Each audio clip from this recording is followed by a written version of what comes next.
Joining us now, all the way from Montreal, we have Dr. Pierre Red, as they like to call it, as he likes to be called, Beauchamp, or in the United States, sometimes mispronounced as Red Beauchamp. He is a renowned sports psychology consultant, works specifically with Olympic athletes at the Olympic Park in Montreal. Thank you so much for coming. Thank you very much. Pleasure to have you. Tell us a little bit more about the athletes that you work with, the sports you work in. Well, at the Olympic Park, we design a sports psychology program for all the athletes, and then we'll teach the skills, and we'll do educational seminars on motivation, concentration, etc., and then give them tools that they can use in training and then in competition. Give us an example of what the tools. First, we would do it on paper. I have a sheet that I would design for them, give them the structure. They would write it out. Then you would mentally rehearse it. Then they would go and practice and do it.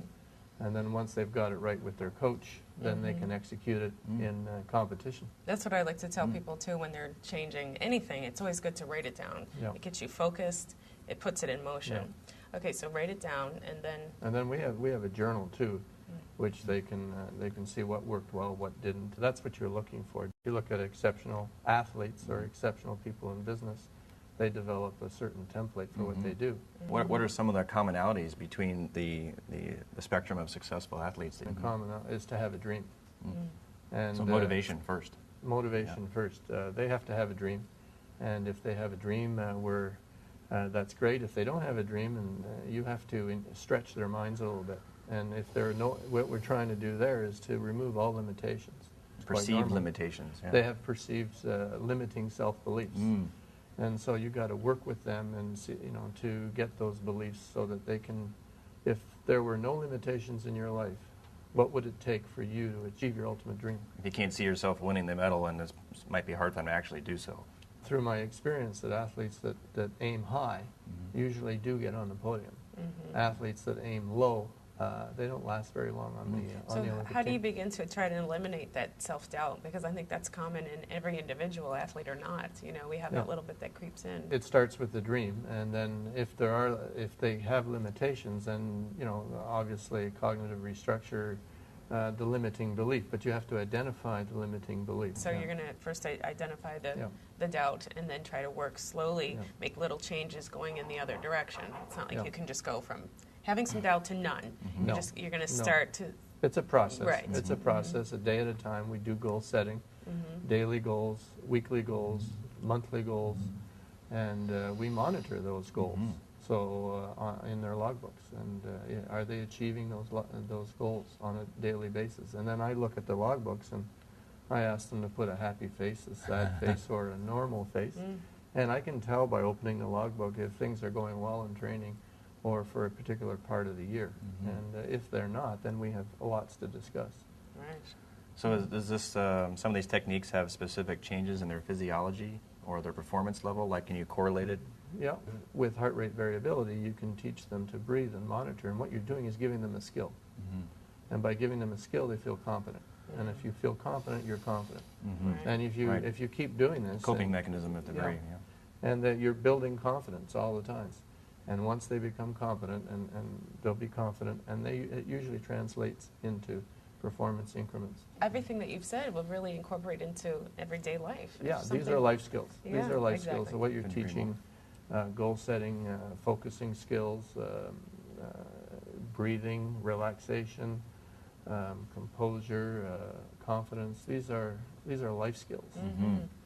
Everyone has the ability to have all those skills, too. It's just not everyone, like you said, doesn't have the tools. That's the good thing is that they're teachable. It doesn't Everybody sound can too learn. difficult. If you look at the psychology of success, is the belief in what you're doing. You got to have a plan. Yes. You got to have a vision, and if you have belief in that you can achieve that vision, then you're good. Yeah. But that after the vision, then you need a plan. Right. And not everyone can be an Olympic athlete, obviously, but those are definitely... But everybody has a dream. Right. But everybody can have a dream. Yeah. Why not? And then there's all kinds of literature, outlining people that had a dream and achieved.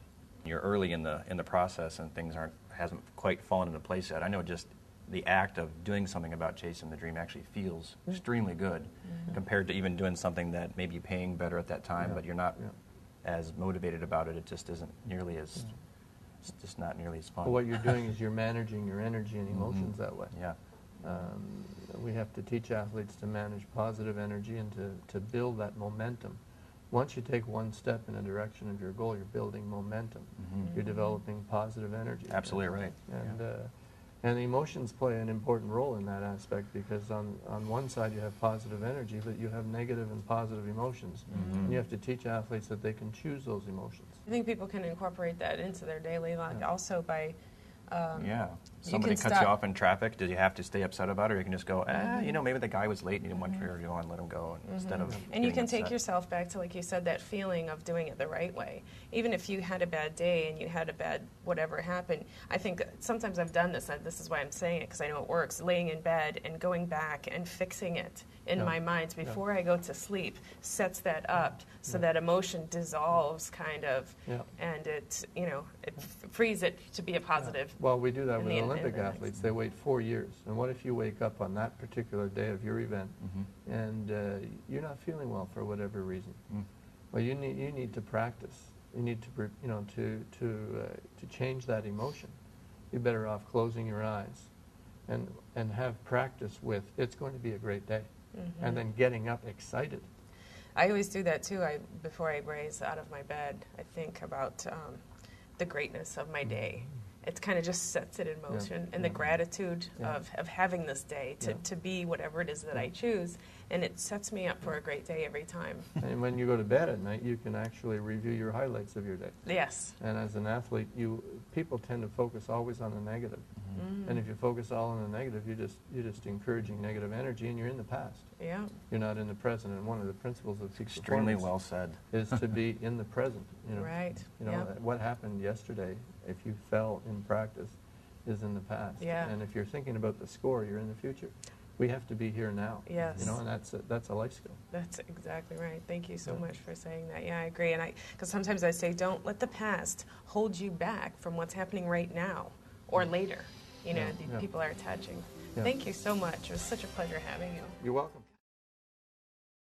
Okay, there you have it.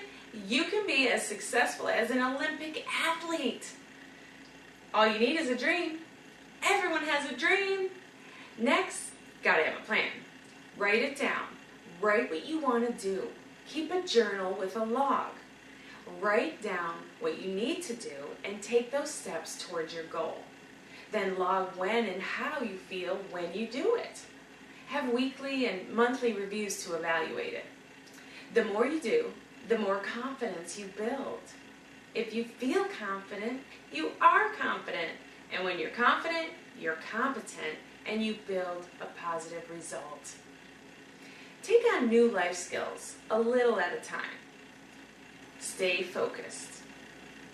If you feel any doubt, begin the process again to set goals to eliminate the doubt. Stay focused on the goal and relax. Begin deep breathing exercises and practice replacing and imagining your goal with confidence. Staying calm and being focused always begins with the breath. It's new, so it'll feel different at first, but soon it'll be second nature. If things ever start to feel like they're going badly, stop the emotion right away and go back to the breath. You build momentum with emotions, whether positive or negative, so be sure to stop the negative when you see them coming. The more you do, the more confidence and composure you'll have, and the closer to the goal you will get. Review all your highlights at night to confirm in your subconscious how great you're doing. Then set yourself up for success in the morning as soon as you get up by reminding yourself how great you're doing and that today you are closer to your goal. Stay in the moment of now. It's all we have. You get to decide. Have fun. Go for the gold with the power of you.